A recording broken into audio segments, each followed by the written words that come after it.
The challenge is that denominationalism has adopted that method of gathering. So and it's actually created a mindset. You can really see it a lot on social media. It's like, you believe this, you are a heretic. And it becomes like, and salvation comes through what I know, not who I know, but what I know. It's interesting. Sometimes people get nervous about us, like, well, what denomination are you? Who are you accountable to? And like, what you realize, what denomination are you in? Because that probably was an offshoot that everybody was yelling, who are you accountable to? Exactly.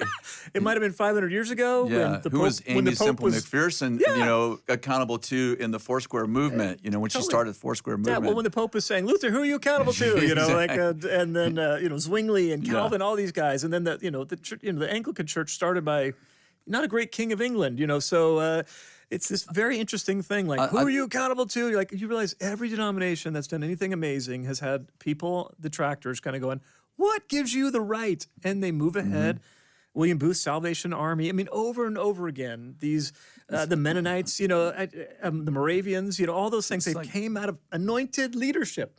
Patriarchal kind of entrepreneur and matriarchal, as you mentioned. Matriarchal, leadership. Yeah, I think it's true. I do want to say, though, as we kind of, your point's well taken, I still believe, and we very much believe in accountability. Right, not saying don't be accountable. Yeah, exactly, because I want to make sure that our last words on that are, no, super good. You've got to have accountability. And I think that apostles and prophets, especially anybody who carries that level of authority, should be more accountable, not less accountable. Yeah. More accountable. Absolutely.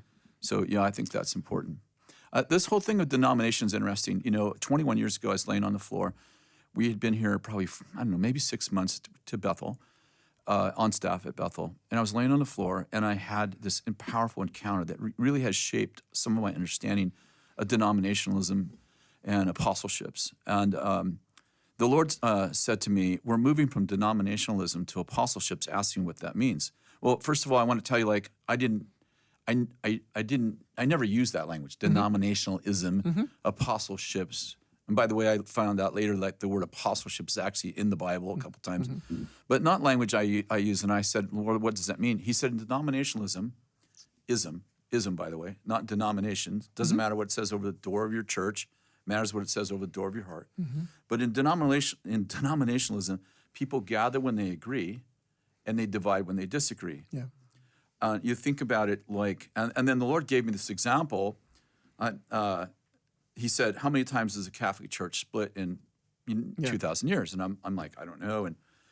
And he said, "Well, what did?" And I think to myself, I've never heard of them splitting. I find out later they split twice. Right. And he said, "What do they call the leaders of their churches?" Father. How many times in 500 years since Luther, the Reformation? How many times has the Protestant church split in 500 years?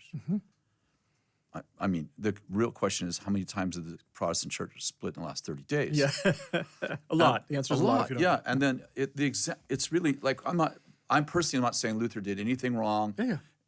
It's actually, this is a documentary, not a commentary. Yeah. In the sense that we're looking at history through these eyes of, okay, so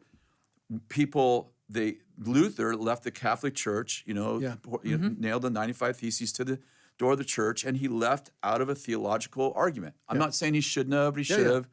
And when we know there was lots of things going on that were not good, we get that. But he specifically left because he did not agree with these tenets of faith. Yeah.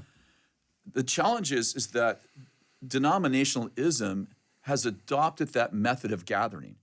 So and it's actually created a mindset. You can really see it a lot on social media. It's like, you believe this, you are a heretic. And it becomes like, and salvation comes through what I know, not who I know, but what I know. Yeah. And then you are sifted through this. Do you believe these three things? Do you believe these five things? Do you believe in this Trinity? Do you believe in? And by the way, I think if you look at Bethel's theological statement, of faith. That statement of faith is very traditional. Classic Christianity. Yeah. Classic Christianity. But my point is that people gathered when they agreed, and they divided when they disagreed. And the Lord said, but in apostleships, that's a, if you will, that is a structure around apostles and prophets. People don't gather primarily because they agree with each other, but they gather because of family. In other words, the church was born in a covenant. It wasn't born in a conference. Yeah. And so they go, there's my dad, there's my mom, my brothers, my sisters, my uncles, my cousins, and we're relationally connected. Now, does that mean that theology isn't important? Well, of course it's important. But relationship and connection and covenant and loyalty are extremely important. We'll say love is extremely important in connection.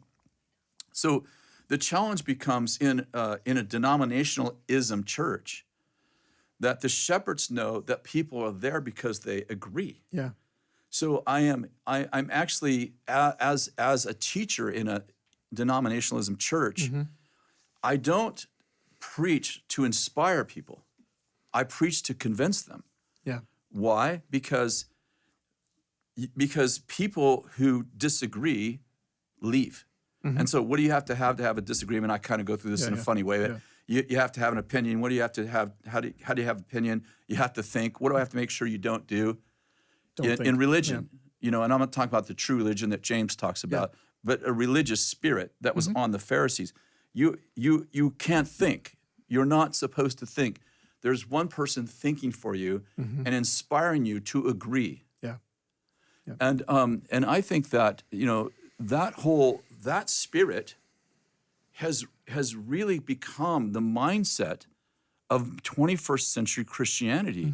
And when you think about it, Dan, we had this conversation in my office a few days ago, but I think theology is really important. I read my Bible twice a day. I've read my Bible nearly every day for 45 years, so I believe in the Bible, teach the Bible, written 15 books about the Bible. Very important.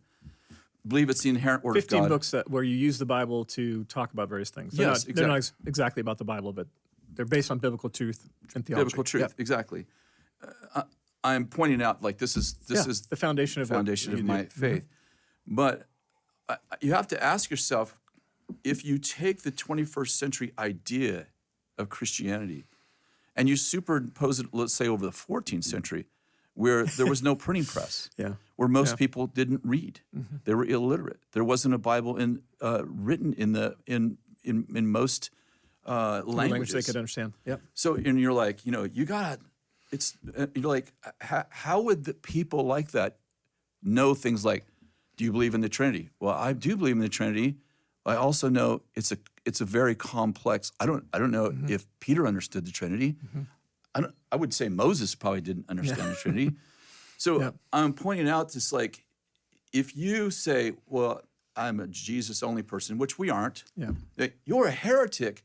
You can't have a relationship with God. You can't even know God. And I'm like, well, we're viewing people's relationship with God. Or did they get the theology perfectly right? Yeah. And I have Which has been evolving for 2,000 years, the theology. Exactly. And I have a feeling we're all gonna get to heaven, and we're gonna be like, we're gonna be changing our notes. Yeah, our preaching absolutely. notes. Hopefully, I got a few things right, but I imagine I'm going to be changing my notes. Yeah.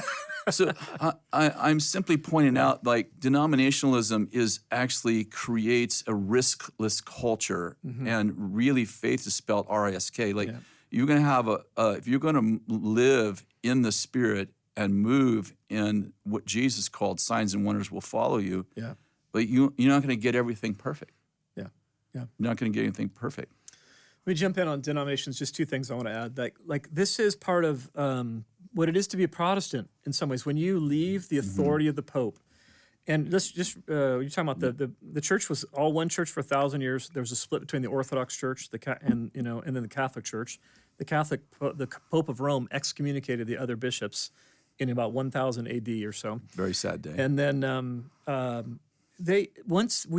when Luther arises, and then Calvin after Zwingli, as soon as you give up the authority of the single voice elected by the bishopric, you are setting up. They call it the crisis of evangelicalism. Is that there's no single authority.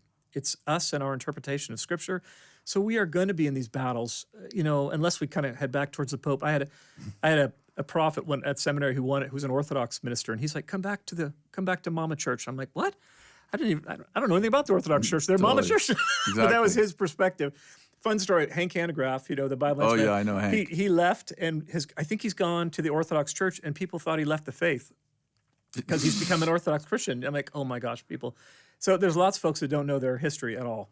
Back to this idea of authority. Once you leave the Pope saying he speaks for us and what he says go, we are destined to have these discussions. Hopefully we do them in love, integrity. We have, we disagree with each other agreeably. We, major in the majors and minor in the minors. But this is our life, for the next however long until the Lord returns, when you move out from under a single authority structure. My last one, unless you didn't want to add on. I just want to say that, conflict's normal in a healthy relationship. Totally, Some people say, I've married my wife 20 years and I've never had an argument. Well, I've been married 45 years, and there's only one way for that to work, not have an argument, is only if you got a slave-master relationship. Because if two people are thinking, you may not have knockdown, drag out, dishonorable arguments, but disagreements. How do two people be in a room, do life together, and process it totally the same way? There's going to be disagreements. Yeah, absolutely. And so I think that one of the beauties of real kingdom living is that you just said disagree agreeably. It's like unity is not conformity. It's actually the celebration of diversity. And the ability to embrace people who see things differently is actually the strength of a believer. Yeah. Yeah. Well, again, holding to major tenets that Jesus was fully God and fully man. The creeds, So I agree. And then the other thing I would just add is that even the denomination that you're in is a apostolic or rebellious offshoot of the state church. Just if you look back at church history. You mean in history? Yeah, you look back at church history. Who's your mama? Totally. Luther is like the German nation that was coalescing at that time. They want to have a single articulation of Christianity because religion keeps the structure of the society together.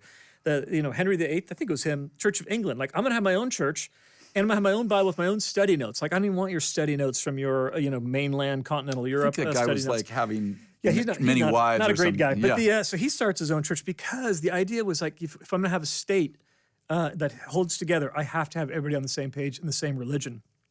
So lots of times you had state churches of Switzerland, of France. France was Catholicism, but of Sweden, Denmark. So the rise of these denominations was people going, the state church is dying.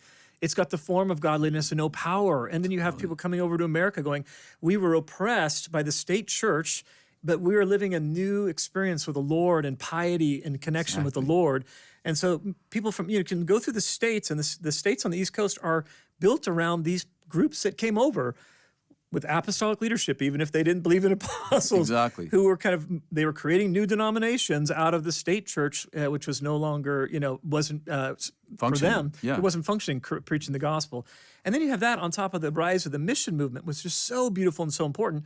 But listen, Japan or China did not want state missionaries from Denmark or Sweden coming in and evangelizing their people. They're like, no, this is our nation.